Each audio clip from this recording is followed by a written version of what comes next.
Still struggling pa rin ba kayo sa inyong mga trading entry approach? Well, for today, let me show you and teach you how set and forget approach can be beneficial and be profitable in the long run. What is good mga champion, and welcome back to another video. I was busy on some other online business at the same time prioritizing my new enrollees for my 90-day mentorship program. So I guess it is time for me para magbigay na naman ng panibagong content and at the same time learning para sa ating mga fellow followers, subscribers, and sa lahat po ng mga sumusuporta. Nga pala, if you want to be part of our global TFP VIP Champions community, you may want to check out my offered 3 programs. This might be able to help you be better on your trading needs. So for the option 1, this is the TFP Champion 90 Days One-on-One Mentorship Program. Again, this is done via Zoom and schedule is based on your convenience and availability. So this is really catered for those zero knowledge, basic, intermediate, up until to advanced. Syempre, kasama na rin dyan yung ating main strategy na sa VIP ko lang tinuturo, our TFP Champion System. For the option 2, this is the TFP Champion Masterclass Lessons. So I do understand yung dilemma sa karamihan na paiba-iba yung schedule nila sa work. So again, nagkakaroon tayo ng difficulty makapag-avail ng mga one-on-one mentorship. But take note, make no mistake, I have managed to prepare 28 masterclass lesson so you can learn at your own pace. Importante dito, these are all downloadable so you will have lifetime access sa mga learning materials na to. So walang excuse hindi mo matutunan itong TFP Champion System. And lastly, for the option 3, if you want more of a fast track, this is the TFP Champion Bootcamp. So we're going to meet 4 times per week session because this is a 5 weeks program. So again, everyone can learn the TFP Champion System. So you might want to check out these 3 options to cater your needs. Alright guys, so again, as I was saying, gaano ba ka-beneficial yung ating set and forget approach and how it can be profitable in the long run. So again, the idea of set and forget approach is emphasizing how well you know and how well you trust your own system. Okay? So if ever you don't have a system yet, kayo ay aspiring beginner or even intermediate that is still struggling lalo sa execution, you may want to check out the TFP Warrior System lesson that I have uploaded from this channel. Okay? So again, makita natin from this trade. Okay? So first thing that we should do is definitely check muna natin as a drill, di ba? Ano nga ba yung current structure ng market and nasaan siya ngayon when it comes to the higher time frame. So again, we always want to use yung ating multi-time frame analysis or top-down analysis approach. Okay? So, lagi yung tatanungin, nasaan ba yung current price in terms of structure? So, if I were to read the market structure coming from this point of view, okay? So, take note, ang pagbabasa ng structure ay hindi lang dun sa current structure niya. Given nasa daily tayo, you might want to check ano nangyayari from the past bago nangyari itong move na yan. So, again, let's try to read ano yung nangyari bago to, di ba? So, obviously, meron tayo ditong low and then high. Sino natin?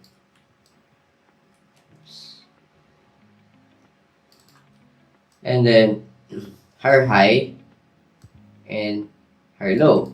So, provided na nagkaroon tayo ng low and then higher low, as well as this higher high, that explains that the market is exhibiting during the time a bullish manner. Okay? So, hindi enough na dahil nakikita nyo siya na downtrend is you're just aiming for sell.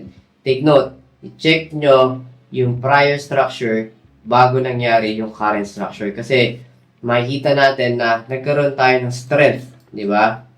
From this move and this move.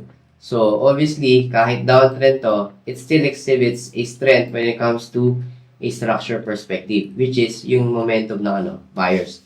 And after that, market somewhat settled on the same level of highs, di ba? So, yun. So, although meron pa rin tayong higher high dito. Market exhibited the same level, which is nagsisettle pa yung price, meaning there's still presence ng sellers dito without breaking through that higher high previously. So, again, that's why nag-consolidate yung market. And afterwards, nagkaroon tayo ng pump. Okay? Provided a obvious breakout. Diba? So, ito na yung latest nating higher high.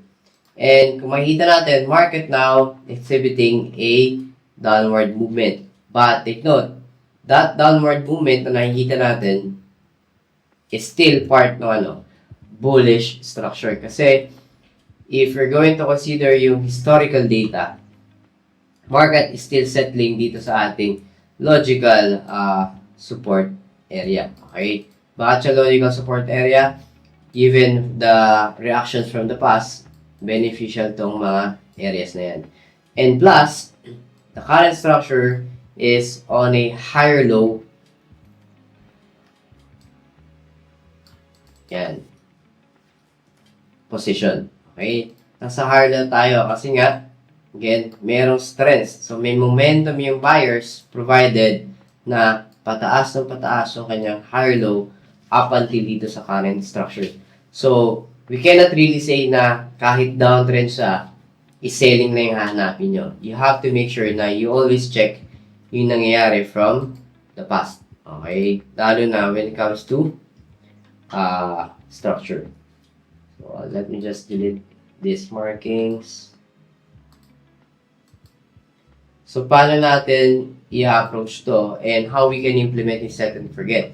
Take note, I am on a daily time frame, which means I was aiming for a swing trade. Okay? That's why I want just a set and forget approach. So, without really monitoring candle per candle, once mag-execute na ako. So, yun yung purpose on. And this will also show na how will I know and trust my own system. So, provided that we are currently at a support. So, kung sasabihin nyo, sir, bakit ka na support? Eh, di ba, meron din tayong support dito. Okay?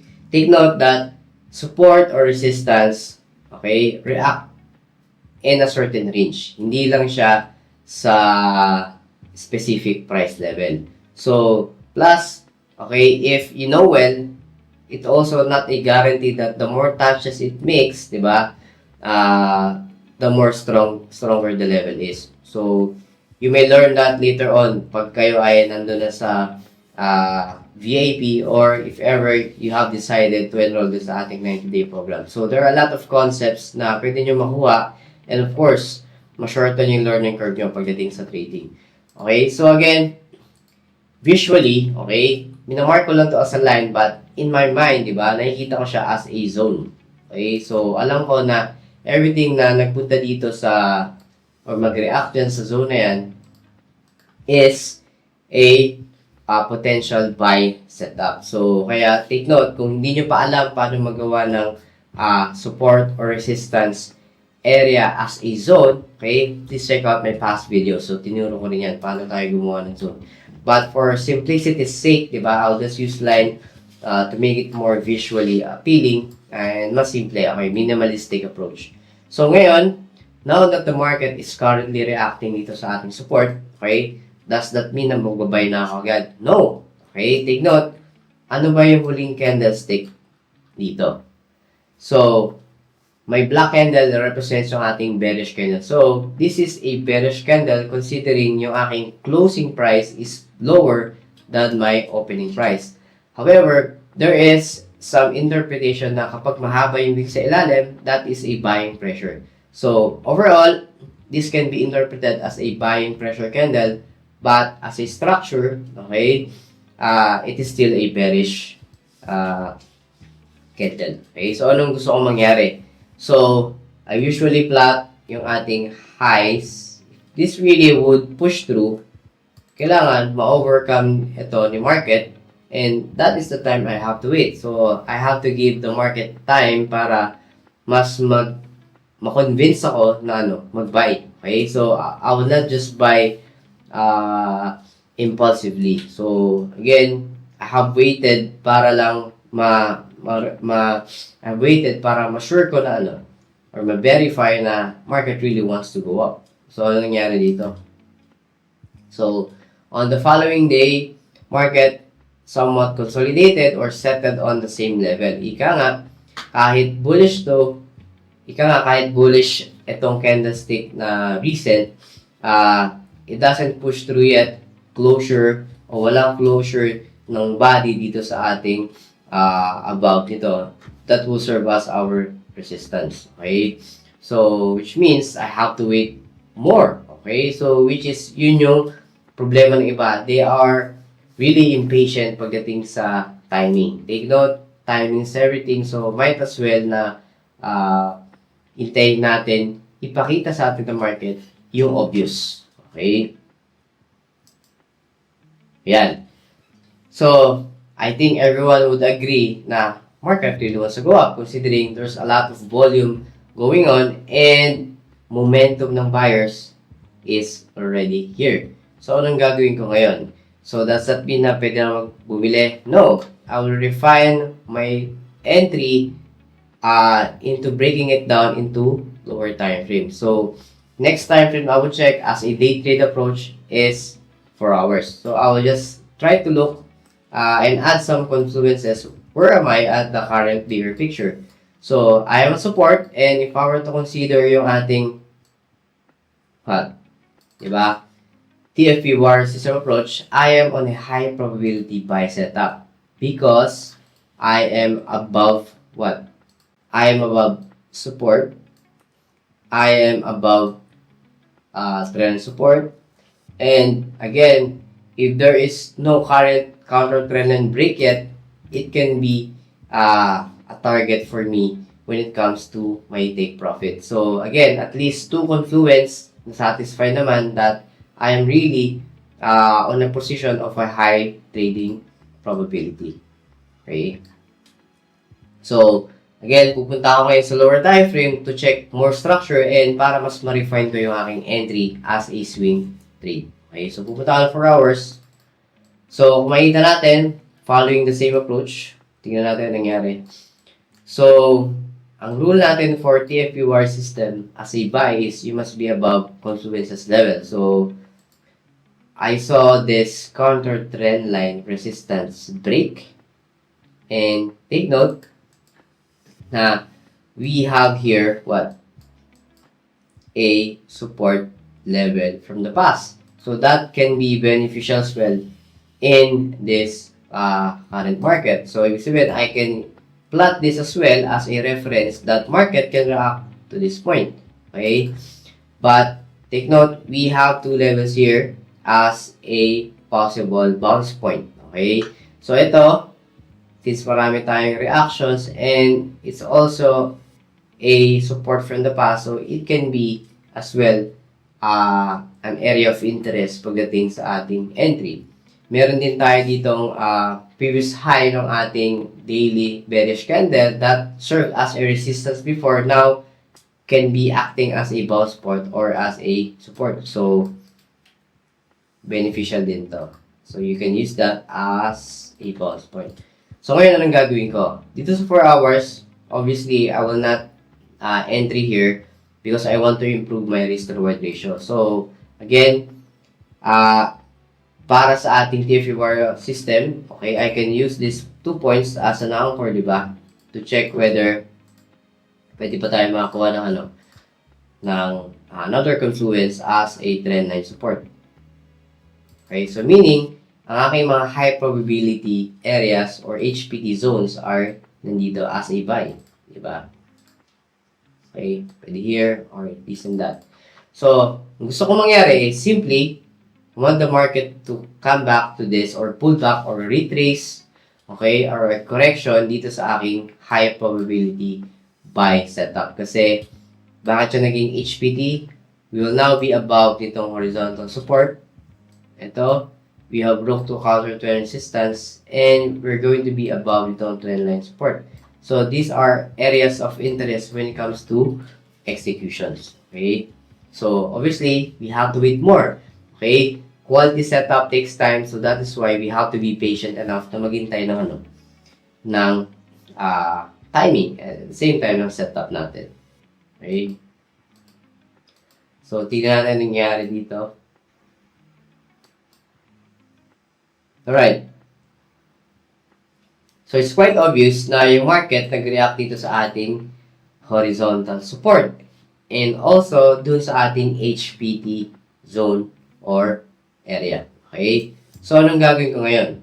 Again, the same approach. I have to refine that to my 1 hour as a swing trade execution. So, tinignan ko lang dito sa 4 hours para mas makita ko yung more details. But, refinement when it comes to entry, I can now apply set and forget dito sa aking H1. So, again, ano nga ba yung mga beneficial areas dito? So, hindi porket nag-react siya sa HPT ay magbabay na ako. Then, I'll use the same approach doon sa ating H1. Okay? So, punta tayo ng H1. Alright. So, now that we are here sa H1 time frame, which is my swing trade execution time frame, okay, makita natin na may presence na ng buyers given this pin bar. But, does that mean na pwede na ako mag-trade? Okay, not yet. We have to follow again system rules. So, ano yung mga areas na pwedeng mag-react yung market? Same thing. We have to look for HPT areas. So, obviously, meron tayo ditong past support. That can be beneficial as well. Okay? And, again, if I were to trade, diba, I have to break through sellers. Okay? So, yung previous high natin, yung previous candle, or latest high, pwede natin gawin as an area. Alright? So, again, that would be my support or horizontal levels. So, refinement-wise, I can now use or update my trend line. Same thing na ginawa ko sa 4 hours. So, this is just a refinement ng ating execution. So, hinihimay-himay natin but following the same approach. So, my areas for HPT zone would be here as an execution for a buy. Same thing, di ba? So, ang goal ko ngayon is mabasag natin yung ating bearish candle na to. Okay? As a resistance. So, I have two possible entries kasi may structure pa rin tayo dito. So, set and forget approach, obviously use limit order. So, check muna natin if market really wants to push through after nitong pin bar.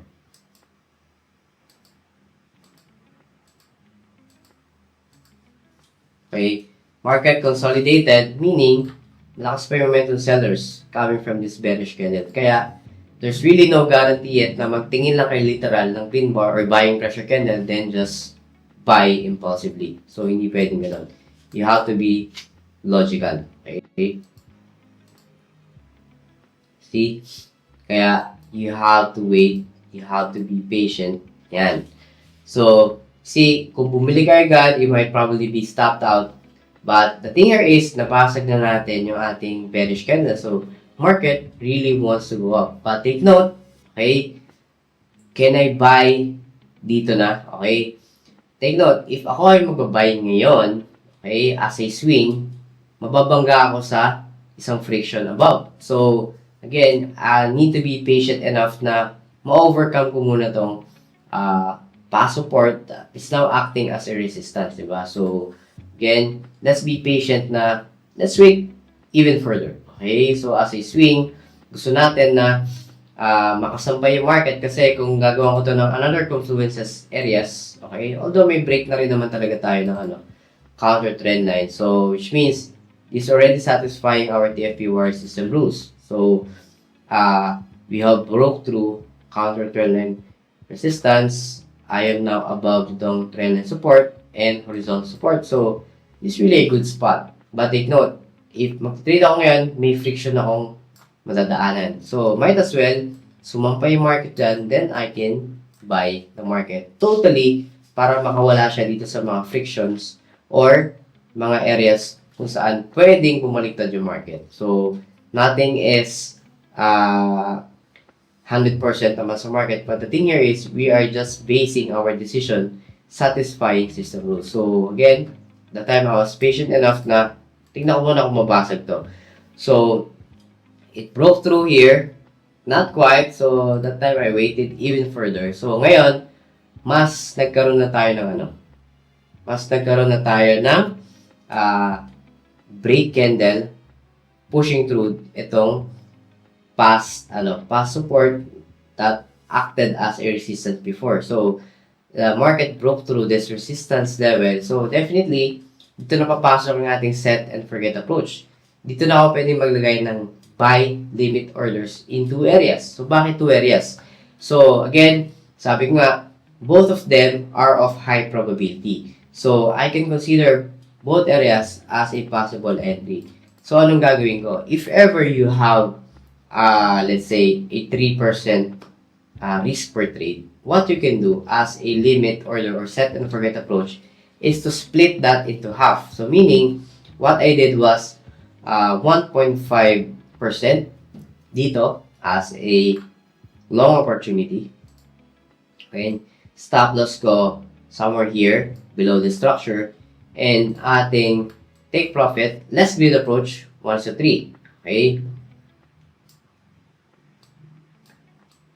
Yun yung ating approach. And the other 1.5 is dito sa ating another support level na HPT area din. So, another 1 is to 3. Okay? So, hindi porket dalawa yung nilagay kong limit order as a set and forget is dalawang beses ako mag-trigger. The point na dalawa ang ginawa ko is, for me, okay, to consider both potential entries. Kasi bakit? Hindi man natin pwedeng i-predict your market, ano yung talagang pupuntahan ng market. So, since there are two possibilities, and both of them are of high probability trade zone, so might as well consider both trading opportunities. So, without risking double. So, imagine, 3% risk per trade. So, I just split that into half. So, lalabas lang na 2 trades. Pero, as a whole, it's just the same risk na ina-allocate ko for a single trade. Okay? So, 1 is to 3. Okay? Let's check what happened dito. So, that time, nakaset and forget lang ako. Wala akong pake anong gawin ng market kasi well calculated naman yung risk, and yung aking target is reasonable as a less greed approach. So, 1 is to 3 lang. Okay? Again, ang aim natin is consistency. Okay? Okay, we got triggered here. We got triggered sa ating unang limit order. Okay, so during the time, di ko naman yung minomonitor candle per candle. So, again, this is a swing trade. So, meaning, many hours passed. Importante is, you know and you trust your system. Okay, regardless kung mag-consolidate man yan, you are on a drawdown. The idea is to detach yourself emotionally, psychologically dun sa trade. Kaya tayo set ng limit order as a set and forget. Kaya nga set and forget. We set and then we forget. Let the market do its thing. Right? Okay? So, imagine, bumalik pa yung market, meaning it tested the same level ng nung na-trigger ako ng limit order. So, that happens, meaning, yung iba isipin na sayang na yung kinita ko, dapat nag-exit ako. No! Okay? Detach yourself from the trade. Be patient. Okay? Everything goes well if you know what you're doing.